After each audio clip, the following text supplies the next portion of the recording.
La Paz. Y les decía que tengo una última interrogante para el general Vargas. Gracias gentilmente por habernos acompañado en esta interesante entrevista.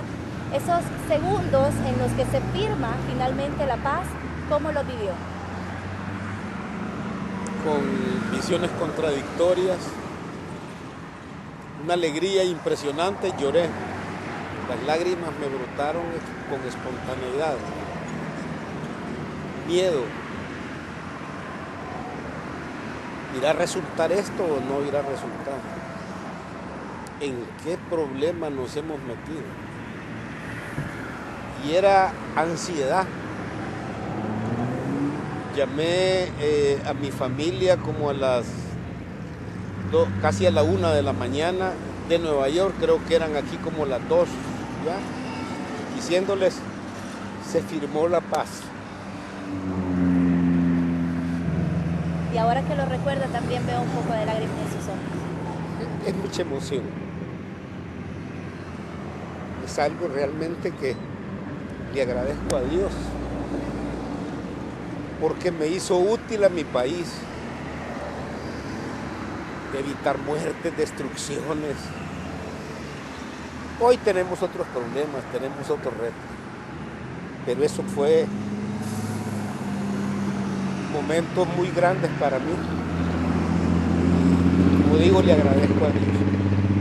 General, nosotros le agradecemos a usted por abrir su corazón, por contarnos desde lo más profundo de esa experiencia, que ahora las nuevas generaciones lo podemos ver desde otra perspectiva, que tal vez no lo vivimos de la forma que ustedes lo vivieron, pero que es importante conocer ese proceso de paz que se vivió en nuestro país, esa parte de nuestra historia. Es el regalo que les queda y es el reto que les queda a las nuevas generaciones, construir un país mejor del que nosotros les pudimos haber dejado. Gracias. Y ahora sí, vamos con Roxana Webb, que se encuentra en el centro capitalino, otro de los lugares emblemáticos donde se llevaron a cabo diferentes actividades también en ese momento crucial de la firma de los acuerdos de paz. Vamos con Roxana. La Plaza Cívica ha sido escenario de momentos históricos en la historia de El Salvador. Por ejemplo, el atentado en contra del entonces presidente Manuel Araujo, así como los disturbios registrados durante el funeral de Monseñor Óscar Arnulfo Romero. El ejército descargaba con rapidez las ametralladoras a principios de los 80, pero el blanco no necesariamente era el enemigo, sino muchas veces la población civil cargó con la peor parte. El objetivo era acabar con los guerrilleros señalados como hordas de comunistas. Aparentemente, según las fuerzas gubernamentales, era cuestión de tiempo eliminar a las fuerzas insurgentes que exigían igualdad y justicia social. Sin embargo, los enfrentamientos poco a poco fueron incrementando su intensidad, al igual que las bajas, tanto de un bando como del otro.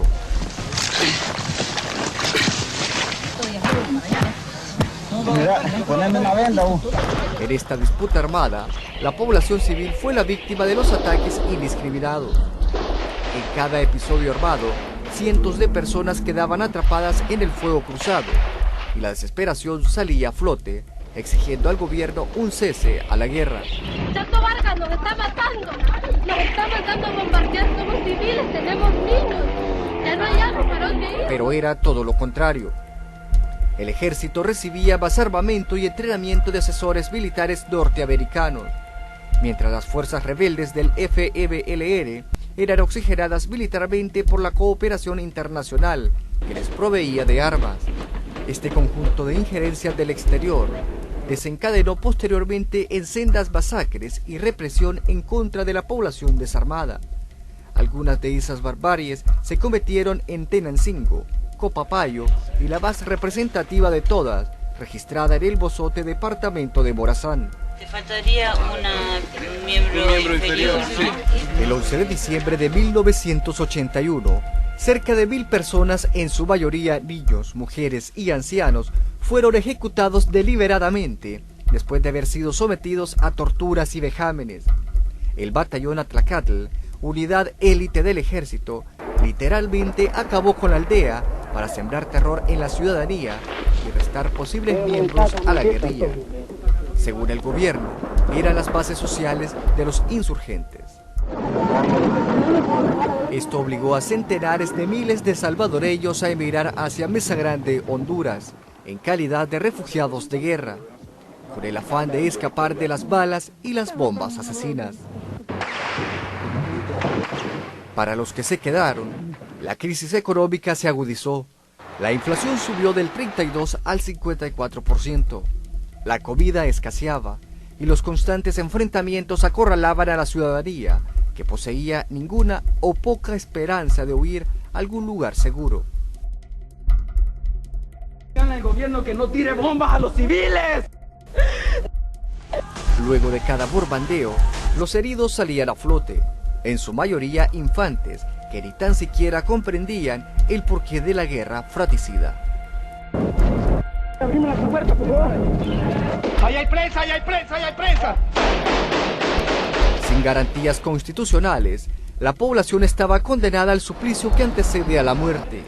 La respuesta de la guerrilla ante tantas violaciones de los derechos humanos se materializó en noviembre de 1989, cuando lanzó la ofensiva final hasta el tope, trasladando el conflicto a la ciudad, ya que la mayor parte del tiempo se había desarrollado en el campo.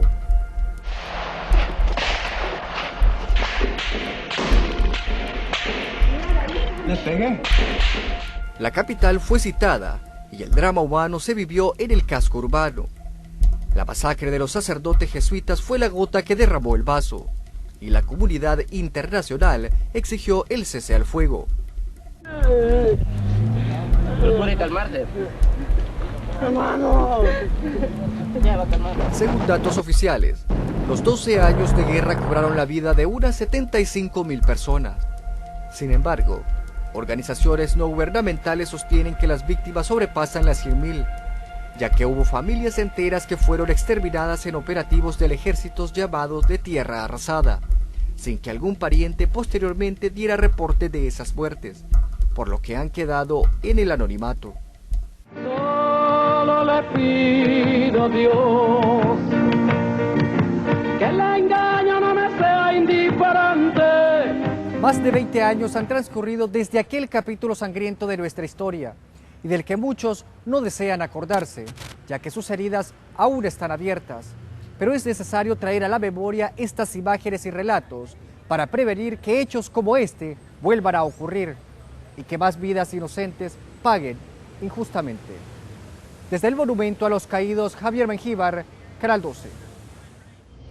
Hola, ¿qué tal? Me encuentro desde la Plaza Gerardo Barrios, o mejor conocida como la Plaza Cívica, un lugar donde se registraron varios hechos históricos en nuestro país, como por ejemplo la celebración del fin de la Guerra Civil en marzo de 1992. Ese día se dio precisamente esa concentración acá en la Plaza Cívica. Y precisamente para hablar sobre este hecho en el marco de la conmemoración de los acuerdos de paz, me acompaña Monseñor Gregorio Rosa Chávez. Muy buenos días, Monseñor, qué gusto que esté con nosotros. Buenos días, Roxana, y gracias por esta oportunidad. Monseñor, hay mucho que hablar, obviamente, han pasado muchísimos años desde la firma de los acuerdos de paz, pero ¿qué le parece si comenzamos por conocer cuál fue exactamente el papel de la Iglesia Católica durante este proceso? Hay que recordar que todo comenzó como el señor Romero. Cada domingo acá, él decía qué pasaba en el país, porque no había información objetiva ni completa sobre lo que sucedía, y decía qué pensar de lo que sucedía. Además de eso, era un hombre que estaba con la gente que sufría, arriesgándose con ellos, acogiendo su dolor. Así comenzó todo. Entonces, esa palabra de Monseñor penetraba los cielos del país, iluminaba las tinieblas. Murió Monseñor y la herencia quedó en manos de Monseñor Rivera, que lo hizo en forma ya mucho más sistemática, porque ya había encuentros con la prensa. Antes la prensa no llegaba a la catedral.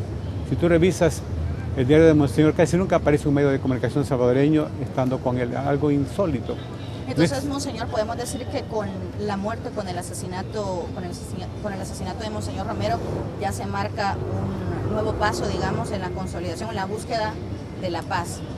El paso se marca con la insurrección militar del 15 de octubre del 79. Quiero contarte que Monseñor Romero me llamó para que hiciéramos un comunicado de prensa que existe, está en su diario completo el comunicado, para expresar su actitud ante el golpe militar. Este punto es importante porque nos ubica en lo que sigue. Él había sido consultado por los golpistas previamente en forma confidencial y él había visto que había buena voluntad y que podía evitarse un baño de sangre. Entonces redactamos un comunicado, yo lo redacté junto con él, y él lo leyó en Cadena Nacional de Radio y después lo leyó para su diario. Su diario lo grababa en cassette, no lo escribía. Entonces él creía que era posible evitar que la guerra estallara, y este acontecimiento lo veía como un modo de evitarlo. Sí. Lo que pasó después a Vicente fue que hubo una reacción violenta y ahí comenzó la guerra prácticamente. ¿Cuál fue el papel de la Iglesia? Hay un segundo momento clave que ya a nivel eclesial, que es la visita del Papa en el 83. El Papa vino a decirnos hay que dialogar. Él había propuesto un tema para la Jornada de la Paz, que era el diálogo por la paz, una urgencia para nuestro tiempo. Y lo comentó ante todos nosotros y dijo, hay que dialogar. La violencia no es el camino. Entonces, al año 84 tenemos un nuevo presidente, el primer presidente civil de toda nuestra historia reciente, Napoleón Duarte. Y él anuncia en octubre de ese mismo año el diálogo. Y lo anuncia sorpresivamente. En el diario de Monseñor Rivera aparece, quizás después lo pueda comentar, porque este es otro dato histórico que no se conoce, aparece cómo él se entera, Rivera, de que va a hacer ese anuncio de Duarte en la ONU. Y luego, cuando lo hace, los obispos nos reunimos para ver qué pensar de lo que él pide que nosotros nos encarguemos del proceso de diálogo. Y elegimos... ¿Ustedes en ese momento cuál fue su posición? Hay un acta, porque fue una reunión formal, hay un acta en la que se designa a Monseñor Rivera para que sea nuestro representante, a mí me designa como quien le acompañe.